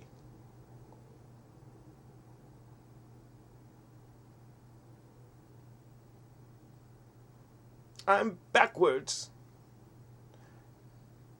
humor, the humor in Empire Strikes Back versus The Last Jedi. I didn't have really a big problem with the humor in The Last Jedi.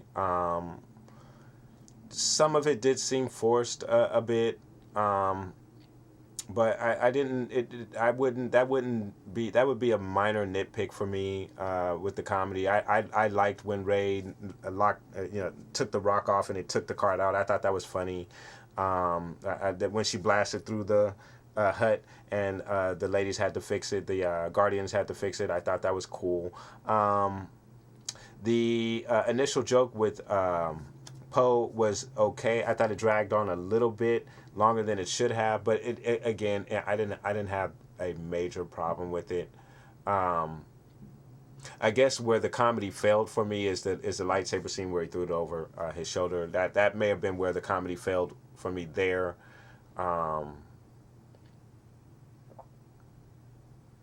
It's after somebody called Skywalker.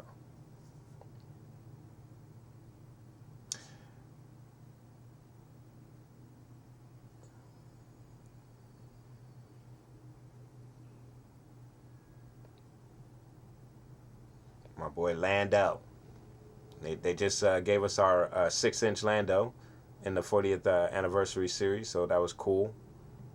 One of my favorite figures. Incidentally, guys, for my toy collector subscribers, I will be doing a year-end best of or favorites list of figures from the past year. So guys, look out for that. I will try to have that out before the end of the year, but it's possible that it may not come out until after the first of the year. We'll see how it goes, but do keep a lookout for that for my collecting and toy collecting subscribers.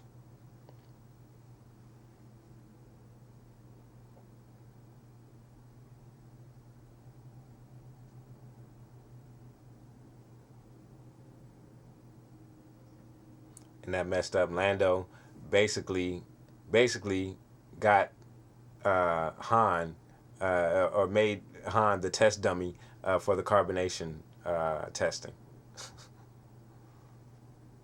It's like his best friend or his friend is screwing him over without even really trying to screw him over.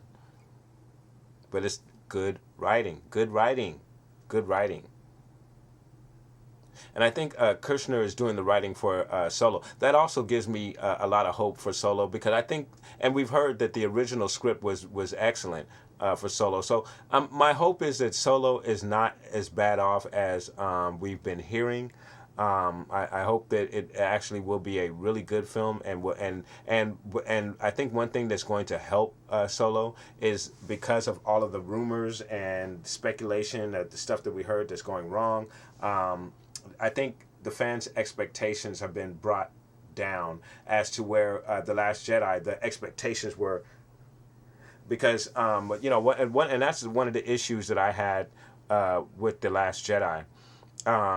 When Disney announced that they were giving Rian Johnson the trilogy, his own trilogy, I said to myself, "Wow, dude, they are showing confidence in this dude. Like he must have made a masterpiece."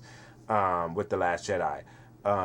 So I think when Disney made that announcement, it really, at least for me, it put the hype on The Last Jedi that it probably could not have ever lived up to because like I said, I didn't have a lot of expectations going into the Last Jedi, but what I thought I was going to see was one of the best Star Wars films ever. That's what I thought I was going in there to see. And a lot of that hype came from how supportive Disney was of Rian Johnson and how they were like, you know what, psh, dude, you get your own trilogy. Like that was impressive to me. Like they trust him that much. Oh, Last Jedi must be great.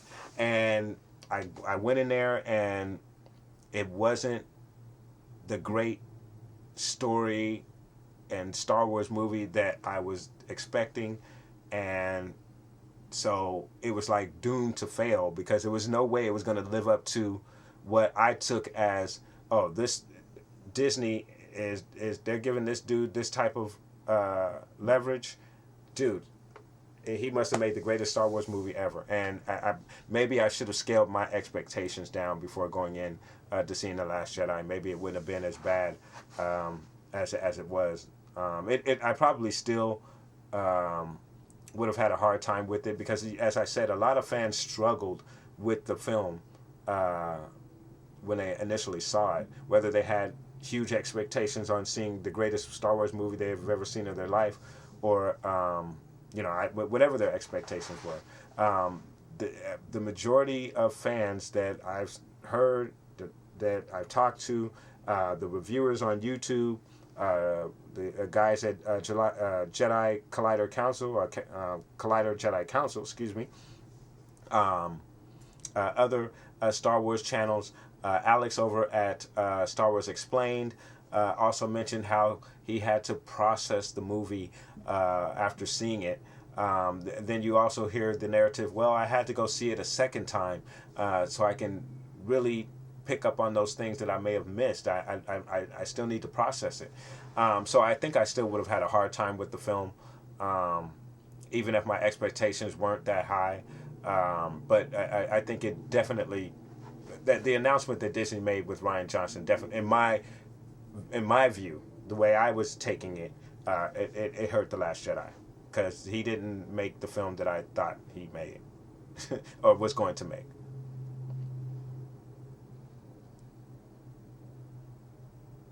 So hopefully Solo will benefit from some lower expectations, and if it turns out to be a really good movie, it may get some really good word of mouth, and the fans will go out and see it. And initially I did not like the Christmas, that they weren't going to release it at Christmas time, because I really like the Christmas release date for the Star Wars films. It just makes Christmas that much more special. It's like you're getting two Christmases in the same year when you get that Christmas release of a Star Wars film. But I'm now, because of what happened with The Last Jedi, and I'm kind of like on a down when it comes to Star Wars coming off of the Last Jedi. I'm glad that we're going to get a Star Wars fix a lot sooner than later, and hopefully, and then of course I'm looking forward to Rebels as well. That is coming back in January, I believe. And I will be doing reactions to the Rebels episode, guys. So make sure you subscribe and hit that bell to get notifications when I have those videos up. But I am looking forward to Rebels, and so we'll get a real quick fix with Rebels, and especially with it being the final season of Rebels. Hopefully, we'll get some questions that we've been waiting for on Rebels. I don't think Dave Filoni is going to do us like The Last Jedi did us.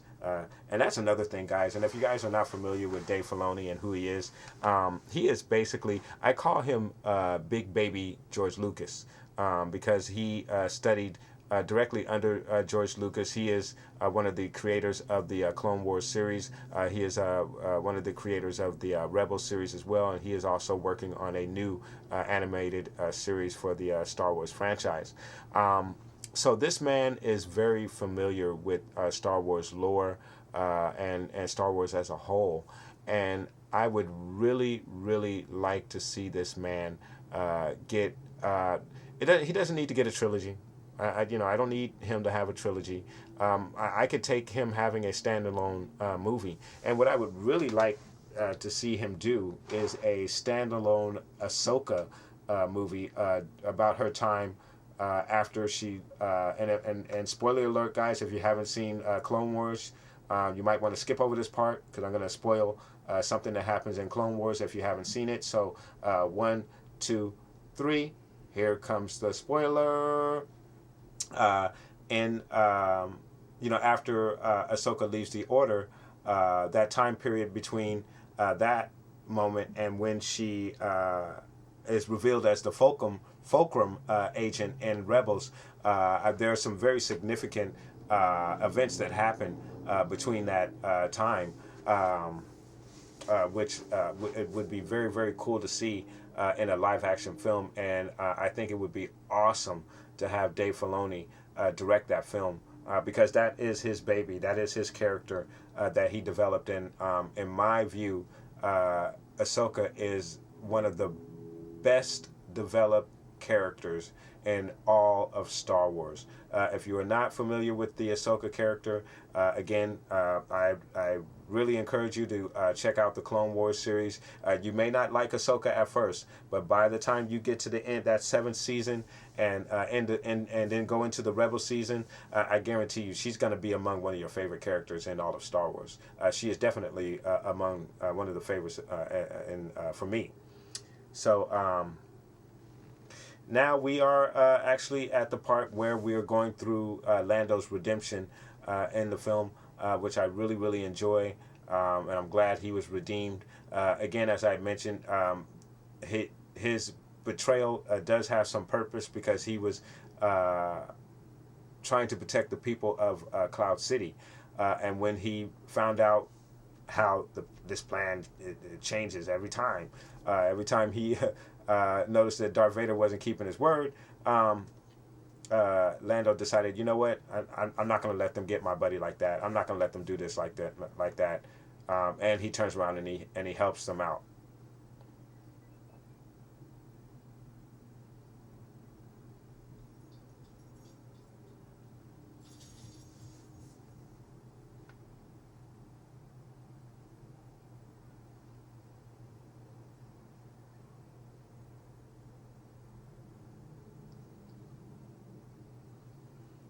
So they'd taken Han. Now, one of the things that people don't know is, or maybe you do know, I don't know, but one of the reasons why the Lando character was introduced is because that they were not sure that Harrison Ford was going to return to reprise his role as Han Solo, and that's pretty much why he was put in the carbonite and kind of tucked away for the remainder of this movie.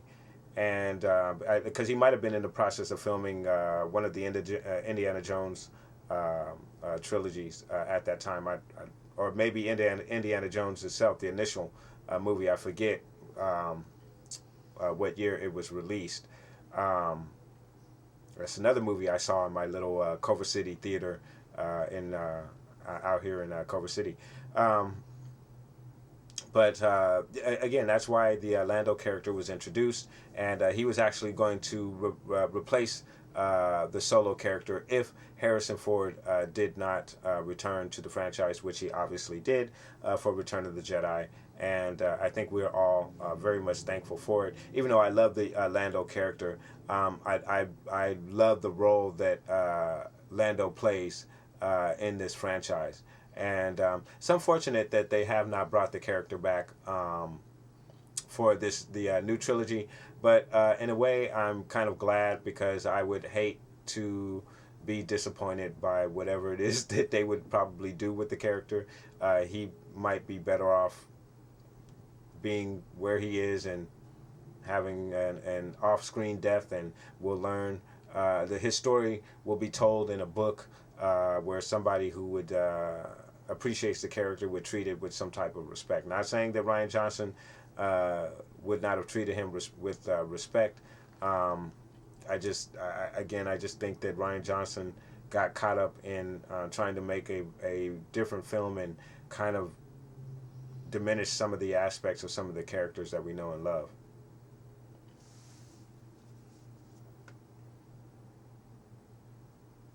So again, one of my favorite parts of this movie is our duel with Vader and Luke Skywalker. I remember as a kid, as a kid, you're drawn to the saber battles. Like that's one of the exciting things about Star Wars. You're like, that is so cool, right? And we got a little saber battle in A New Hope, but this was like, okay, yeah, they gave us saber battle. They gave us force abilities. Vader's throwing stuff at Luke. So this was like the ultimate, man. I mean, you could see why, as a 9-year-old child, that this movie would blow you away. if you're seeing all of this for the first time, because it takes your imagination to places that you would only dream of. And that's what Star Wars did for a lot of people. It took your imagination, and it showed you that you can go anywhere, as far as you want, to this galaxy far, far away. And this galaxy has its own rules. TIE fighters make noise in the vacuum of space. So, you know, those are the things that people really love about Star Wars. I know that's what I love about Star Wars.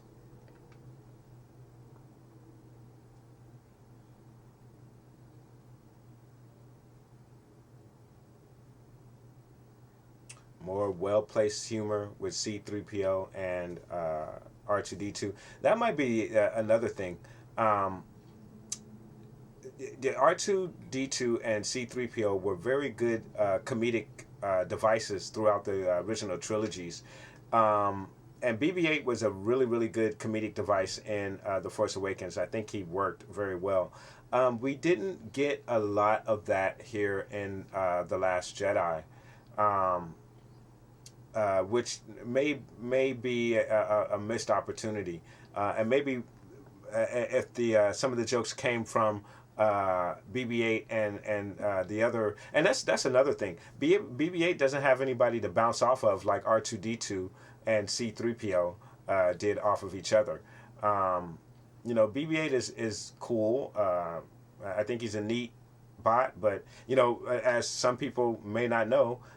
The famous tradition of saying, I have a bad feeling about this. If you didn't notice it in The Last Jedi, BB-8 actually says it to Poe in the initial moments of the film. But if you weren't really paying any attention or couldn't, obviously you can't understand the beeps from BB-8, you might not know that that tradition of that particular line in every single Star Wars film was in that film. Again, I think it might have gone over a couple of people's heads because BB-8 doesn't really. He has Poe to bounce off of, but it's not the same as bouncing off of R2-D2 and C-3PO bouncing off of each other. And it's just certain elements that this new trilogy is missing. That the old trilogies had that worked to their success. So we are again engaged with this battle with Vader and Luke. One of my favorite saber battles. It's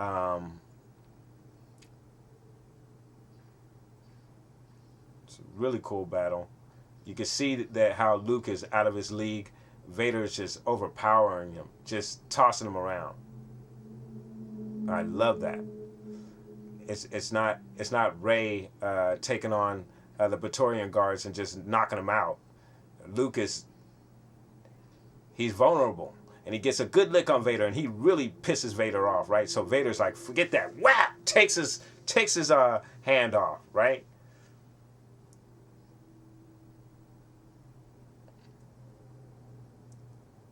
Look at that. Luke is vulnerable. He's not a all-powerful Mary Sue.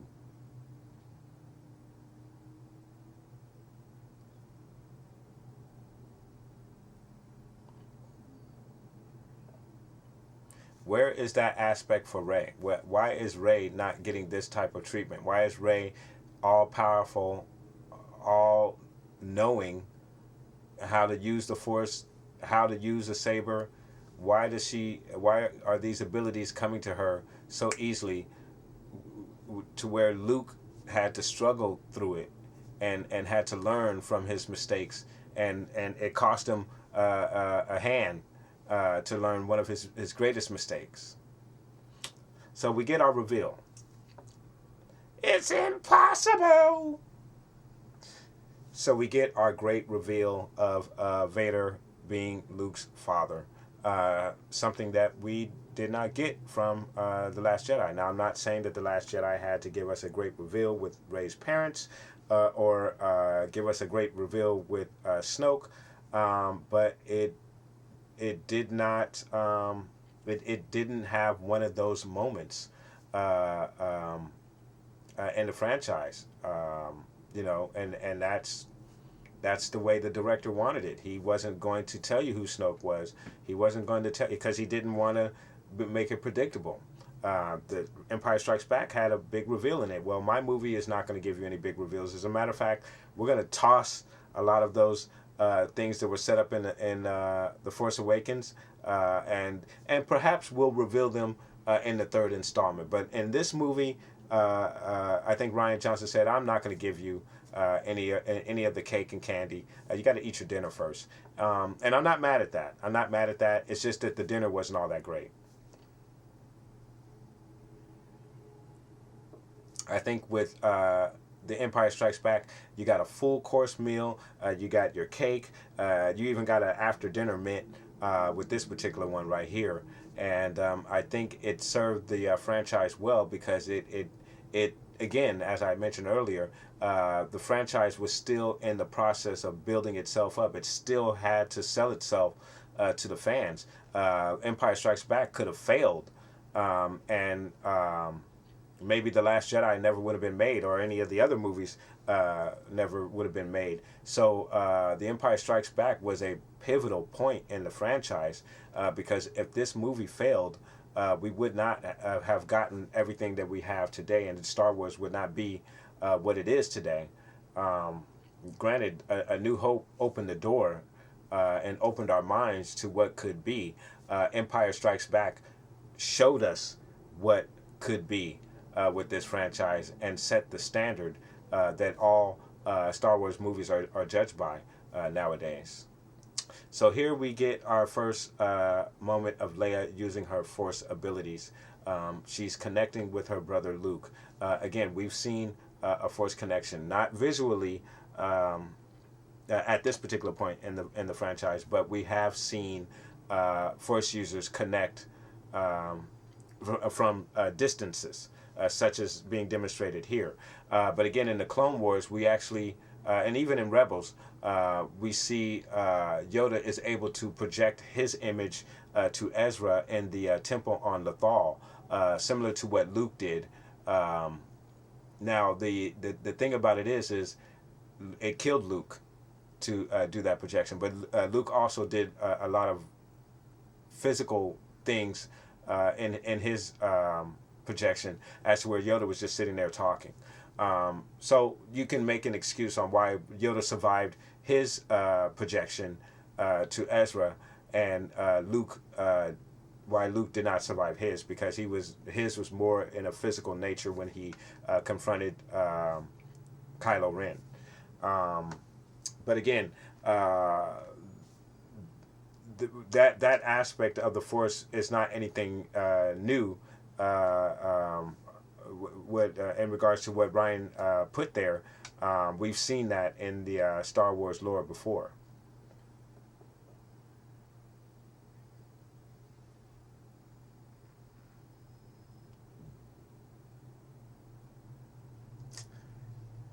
So the Falcon is taken off. We got ties in pursuit.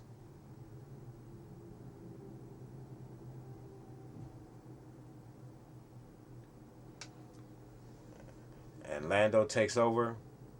Um,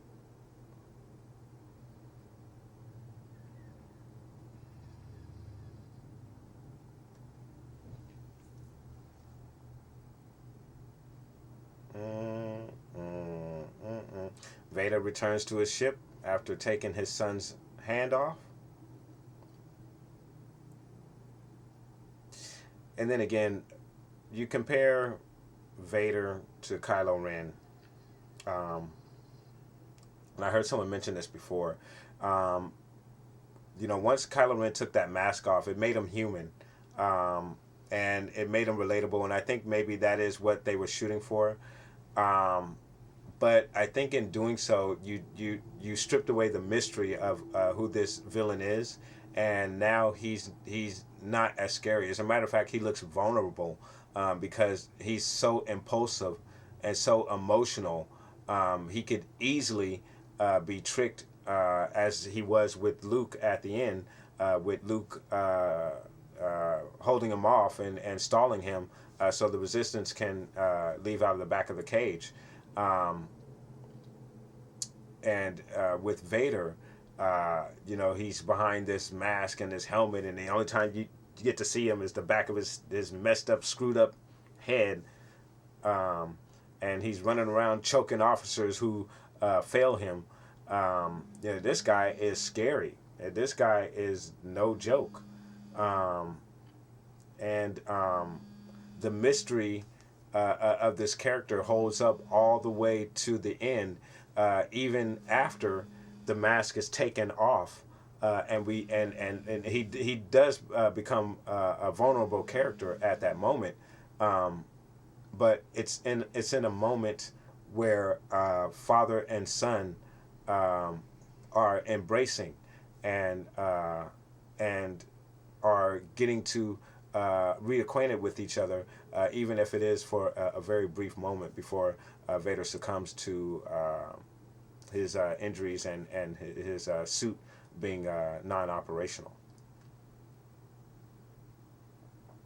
So Vader talking to Luke again with the connection from over distances. So that force ability is demonstrated quite frequently, and is nothing new for the lore.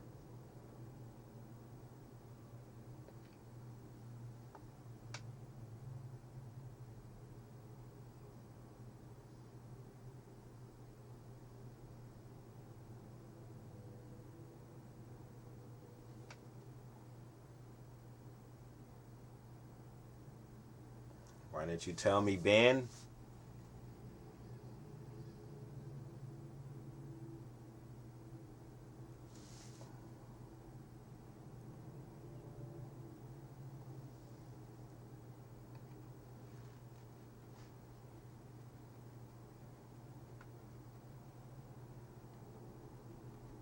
Dun, dun, dun, dun, dun, dun, dun, dun, dun, dun. Again with the music, just great.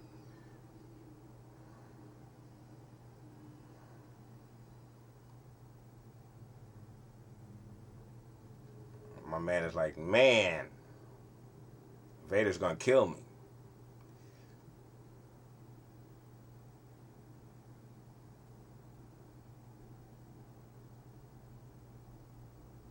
I love it. Look, he's in fear. Everybody's in fear of Vader. See, that's what I'm talking about.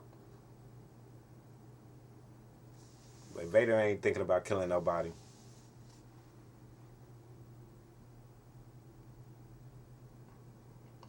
Now, here we are with the medical freighter. Um, Obviously, with Luke having his hand repaired. Now, I think this is again, well, I mean, one of the great closing moments in all of Star Wars film history, and the music plays a huge part of it. Now, again, this one of the things that lets you know that Lando was taking over the Han Solo character, not uh, being switched to the Han character, but you can see Lando is wearing Han Solo's clothing, and obviously piloting the Falcon. And this was done in case Han Solo didn't come back, or Harrison Ford didn't come back. Fortunately, Harrison Ford did come back.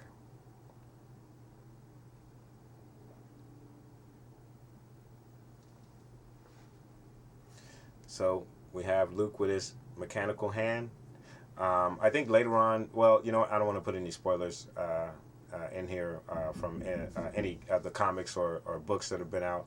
But there is an explanation why Luke doesn't have the skin on his hand from The Last Jedi, from something that he did in one of his adventures. I don't want to spoil that for anybody who hasn't been exposed to that yet.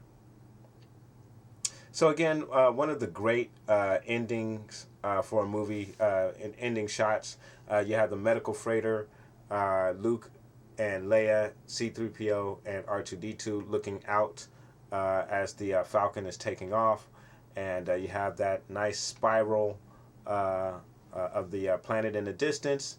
The medical freighter is turning, with Y wings and X wings flying by, and the music kicks in.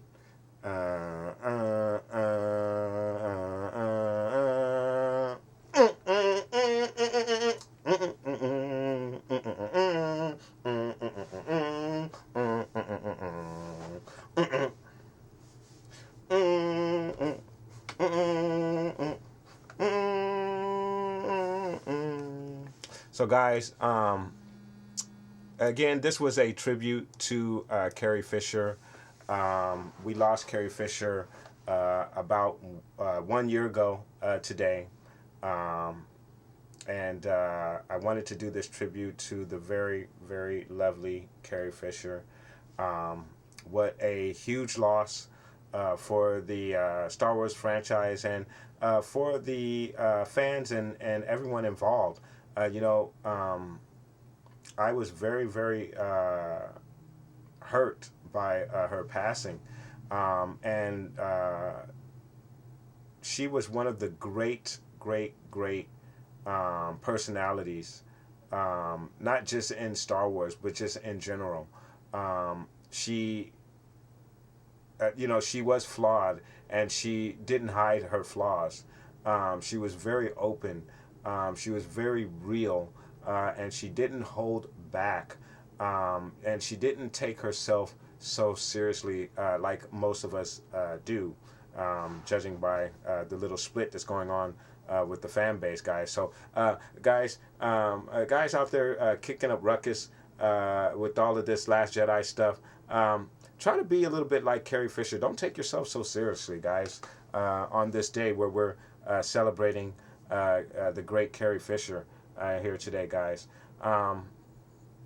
But yeah, those are my thoughts, guys, and I want to thank you guys very, very much for sitting here and watching The Last Jedi with me and listening to my commentary and my babbling on about The Last Jedi and comparing it to Empire Strikes Back and whatnot. But again, this is all in tribute to the very great and beautiful Carrie Fisher.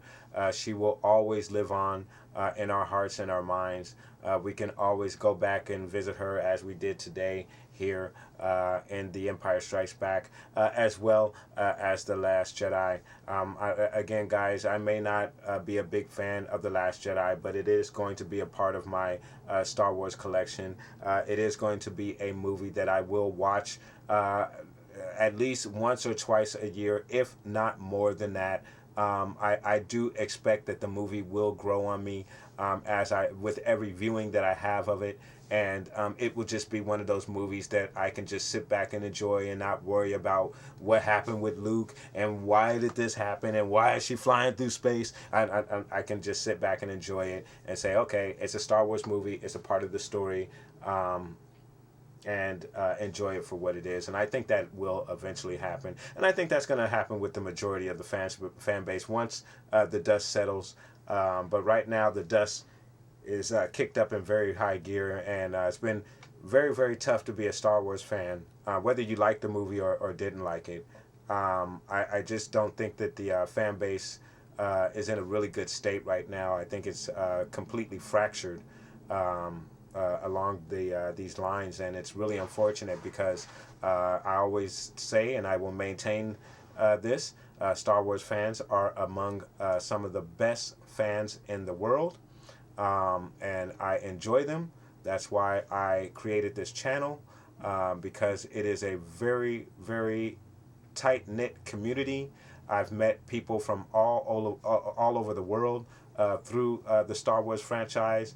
My time at Celebration, I met people from Europe. I met one of my YouTube buddies, Owen Trejo. I got a chance to meet him out there in Orlando, and a bunch of other great individuals and personalities, and that's what Star Wars does, and that's what Star Wars is all about, guys. And I don't think we should forget that. Don't forget that part while we're going through all of this hostility and split between the fan base, guys. So those are my thoughts, guys, on the state of the Star Wars fan base and franchise.